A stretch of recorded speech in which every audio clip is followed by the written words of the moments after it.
हैं जो इस देश के भी नहीं हैं, देश से बाहर से आकर भारत के रहने वाले मूल निवासियों को डराने की कोशिश कर रहे हैं। जैसा कि आपने बताया कि आज मिशनरियों का बहुत बड़ा एक रैली निकला था रायपुर में और उन्होंने बजरंग दल को चैलेंज किया है। ये अब सरकार को सोचना होगा कि जिस प्रकार जय मसीह की मेरे सभी मसीही भाई बहनों को दोस्तों स्वागत है हमारे चैनल पर। आज हम बात करेंगे छत्तीसगढ़ की राजधानी रायपुर में हुए एक बड़े विवाद की, जहां मसीह समुदाय ने एक विशाल रैली निकाली और एक बौद्ध संत ने बजरंग दल के खिलाफ तीखी टिप्पणी की। इस रैली में क्या हुआ, क्यों हुआ और इसका जवाब बजरंग दल ने कैसे दिया, आइए पूरी कहानी जानते हैं। मसीही लोगों ने रायपुर में एक रैली निकाली थी। इस रैली का मुख्य उद्देश्य था धार्मिक स्वतंत्रता की मांग और कथित धर्मांतरण पर अपनी आवाज़ उठाना। रैली के दौरान एक बौद्ध संत ने मंच से बजरंग दल पर जमकर निशाना साधा। उन्होंने कहा, भारत देश पिछड़ों और आदिवासियों का है। संविधान हर एक नागरिक को अपनी पसंद का धर्म चुनने का अधिकार देता है। अगर बजरंग दल जैसे संगठन इसमें दखल देंगे तो इसका अंजाम बुरा होगा। आइए बौद्ध भिक्षु ने जो इस देश के भी नहीं है, देश से बाहर से आकर भारत के रहने वाले मूल निवासियों को डराने की कोशिश कर रहे हैं।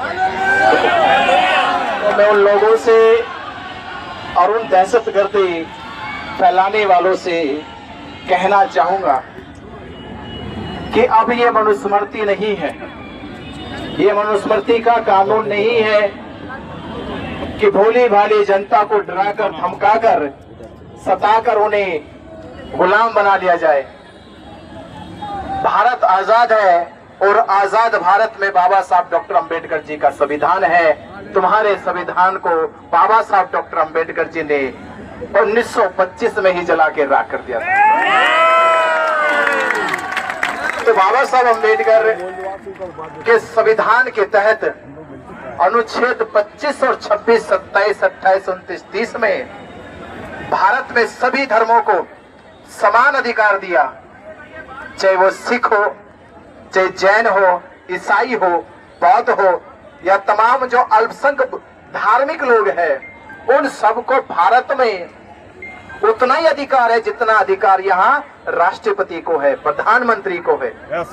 तो इस देश में वो कौन लोग हैं और क्या सोच लेकर वो भारत में भारत के अल्पसंख्यक धार्मिक लोगों के साथ जो जुल्म जागती करते हैं, अत्याचार करते हैं, उन्हें ये ख्याल रहना चाहिए कि जिस दिन भारत के ये अल्पसंख्यक धार्मिक लोग, भारत के मूल निवासी लोग जिस दिन एकजुट हो जाएंगे, उस दिन ये सामंतवादी विचारधारा के लोग, असमानतावादी विचारधारा के लोग मामला बन जाएगा, इसमें दिखाई नहीं देंगे, मामला बन जाएगा ना। दोस्तों रैली के बाद बजरंग दल के एक कार्यकर्ता ने जवाब दिया, अगर हमारा माइंड खराब हो गया तो कोई भी दुर्घटना हो सकती है, फिर ये लोग बैठकर रोएंगे। इस बयान ने माहौल को और गर्मा गर्म कर दिया है।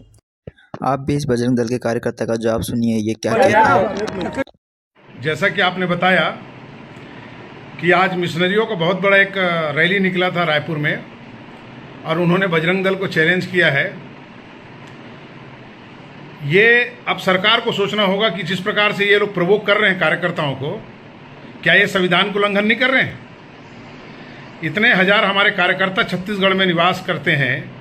अगर किसी का माइंड अगर फिर गया और कुछ उल्टा सीधा दुर्घटना हो गया तो फिर ये रोएंगे। जैसे दुर्ग की घटना को लेकर के आप देख रहे हैं ना, पूरा देश भर में हंगामा करके रखे हुए हैं लोग। बजरंग दल का कार्यकर्ता हर उस स्थान पर पहुंचेगा जहां धर्मांतरण होते हुए दिखेगा। और रही बात इन लोगों की रैली और ये सारे जो ढकोसले हैं, उससे हम लोग डरने वाले लोग में से नहीं है। मैं स्पष्ट बता देना चाहता हूँ, ये जितने भी मिशनरी लोग जो ये माहौल बनाने का प्रयास कर रहे हैं, ये बिल्कुल भी समझ जाएं कि इस माहौल से कोई बजरंग दल का कार्यकर्ता डरने वाला नहीं है। और जिस प्रकार के उकसाने का काम ये लोग कर रहे हैं, उससे बाज आ जाए और सरकार संज्ञान ले और जो व्यक्ति बोल रहा है मिशनरी इस चीज को, जैसे आपने बताया, उस पर कड़ी कार्रवाई करे। नहीं तो बजरंग दल भी उग्र आंदोलन करने के लिए हमेशा तैयार और तत्पर रहता है और करेगा भी। जय जय श्री राम।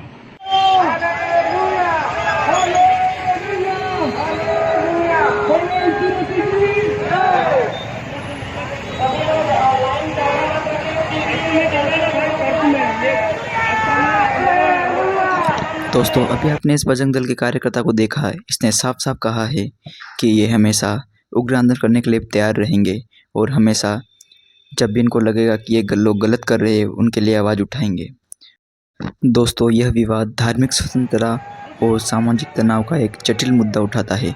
एक तरफ संविधान धार्मिक आज़ादी की गारंटी देता है, वहीं दूसरी तरफ कुछ संगठन इसे अपनी संस्कृति पर हमला मानते हैं। इस रैली ने छत्तीसगढ़ में धार्मिक सहिष्णुता पर नई बहस छेड़ दी है। तो दोस्तों, ये थी रायपुर की इस चर्चित रैली की पूरी कहानी। आप इस मुद्दे पर क्या सोचते हैं? क्या धार्मिक स्वतंत्रता को लेकर और जागरूकता की ज़रूरत है या संगठनों को और संयम बरतना चाहिए? कमेंट में अपनी राय ज़रूर बताएं। हमारे चैनल को सपोर्ट करें, लाइक करें, शेयर करें और बेल आइकन दबाकर ना भूलें। मिलते हैं अगले वीडियो में, तब तक के लिए जय मसीह की मेरे सभी मसीह भाई बहनों को। असामाजिक तत्वों के लोगों को अंदर करो, असामाजिक तत्वों के लोगों